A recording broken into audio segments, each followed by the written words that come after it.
Well, hello, my YouTube fellows and gals.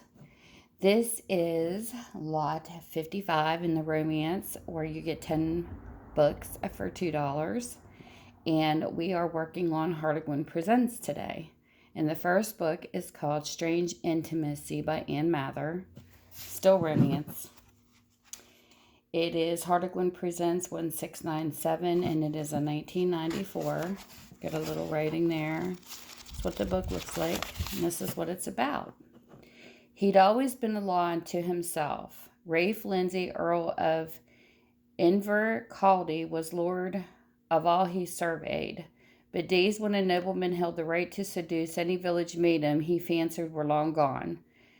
Not that the message had reached Rafe.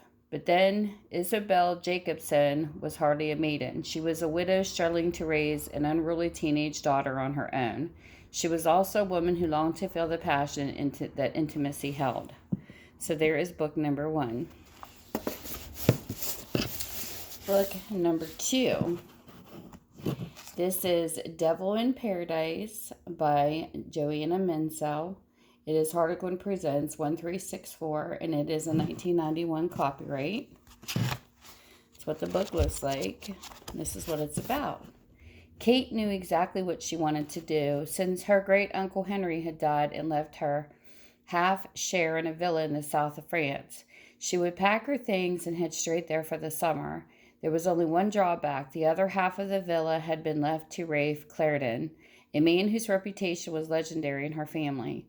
Upon arriving, Kate found herself confronted by this man whom her mother had always claimed was half devil. Hardly surprising then that so much trouble quickly followed. So there's book number 2.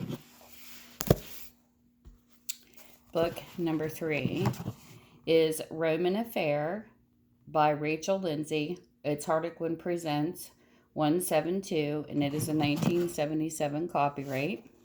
That's what the book looks like. A little bit of weight out or something there. This is what it's about. Roman Affair. Juliet tried not to think of her last scene with Carlo. Eventually, she would be able to laugh at his misjudgment of her, but for the present, the hurt was still new, and she loved him too much. It was too late now to tell him she was Janice's twin. Anyway, what real difference did it make? Whether she was Janice or Juliet, Carlo's bitter words rang through her mind. Your hatred is something I can live with. Juliet, it is your love that I would find unbearable. There's book number 3. Book number 4. This is The Fire and the Diamond by Marjorie Lewty. It is Harlequin Presents 740, and it's in 1976. It's got a little bit of mark right there. This is what it looks like. This is what it's about. I don't think you and I have anything to say to each other, Mr. Lawrence, Tony replied. She didn't want to cross any more swords with him. There was no doubt plenty of girls who were ready to fall for his charm. She just had to be very careful, and she wasn't one of them. Antonia Warren wanted to be loved completely and as herself, but not as an imitation of the wife he had lost. Here's book 4. Book number 5. We have Dark Venetian by Ann Mather. This is Harlequin Presents 153, and this is in 1976. A little markage there. Some markage on the inside, but the story's there, and this is what it's about. Dark Venetian. Emma Maxwell knew her stepmother, Celeste, must have some scheme in mind, even before they arrived in Venice. When she heard what it was, Emma wanted no part of it. Then she met Count Vidal Cesar, on whom Celeste had designs, and decided he was old enough and experienced enough to look after himself. Emma was very firm about her own future. She informed the Dowager Contessa, no, Signora, when I marry, it will be for love, and my husband will love me and only me. So there is book number 5. Book number 6. This is No Second Parting by Lilian Peake. It is Harlequin Presents 316, and it is 1979 copyright. A little mark there. It looks like that's what it's about. Could she say goodbye again? Logan Tate had walked out of Marianne's life 8 years before, breaking her heart as cruelly as he had broken their engagement. Now he was back, a widower with a little girl who desperately needed a mother. I went to marry you for my daughter's sake, Logan said bluntly. Our relationship would be strictly platonic. I provide you with a home and security. Marianne had to decide. She could either become Logan's wife in a loveless marriage or lose him forever. There's book number 6. Book number 7. The Strange Waif, Harlequin Presents number 42 by Violet Spear. This is in 1974. Got some writing in it. That's what the book looks like. This is what it's about. The synopsis. The Strange Waif. It annoyed Dr. Avery Chase to hear his cousin Robert denounced as a phony the frightened young girl found late one night sitting on the doorstep of Chase, the family home on the edge of Devon Moors. But Robert was convinced that the girl who said she thought her name was Ligeia was acting the part of the person who had lost her memory just to see what she could get out of the wealthy Avery. Ligeia was tormented by her inability to remember, but the sole clue to her identity seemed to be the mark of a ring on the third finger of her left hand, a mark which Ligeia noted with some misgiving. So there we have it. Book number 7. Book number 8.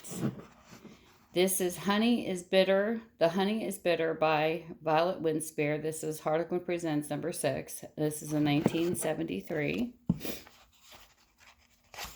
copyright. This is what it looks like. Pretty good shape for 1973. And this is what it says. Can't we just be friends, she asked. His mouth twisted savagely. You're asking a lot, aren't you, Dominique? He said. You're not the kind of girl Mia wants just for a friend. Hasn't living with the Stefanos taught you what men want of you? The rain had lost its fury, the sky cleared, and the thunder had died away. What do you want, Dominique? A boy-girl relationship? Well, it isn't possible. You must either go away with me on my terms or stay with Stefanos on his. Dominique had married Paul Stefanos to save her family from disgrace and exposure. Now she fought against the warm feelings she had for her husband because of the bitter knowledge that he had tricked and deceived her. When Barry Southern, her old love, reappeared in her life, serious complications were inevitable. Ooh, that sounds like a really good book. So there's number 8. Here is number 9. Fatal Deception by Sally Wentworth. This is Harlequin Presents 837. It is a 1985 copyright. Got a little rating. And this is what it's about. He was deceiving himself this time. Norrie had fallen disastrously in love with Bruno Denton 4 years ago when he'd taken over her father's newspaper. Unwittingly, she'd given him everything he'd wanted. Her body, her soul, and the information he needed to destroy her father. Now that she had succeeded in rebuilding her life, she couldn't bear to sit idly by as history repeated itself. Not when Bruno was trying to take control of more than just a newspaper. He was also trying to take control of her little nephew, as if he thought the boy belonged to him. So there you have it, number 9. And then here is number 10. This is An Heir Maiden in the Marriage Bed by Ann Mather. Harlequin Presents 3545, and this is a 2017 copyright. Just got a signature.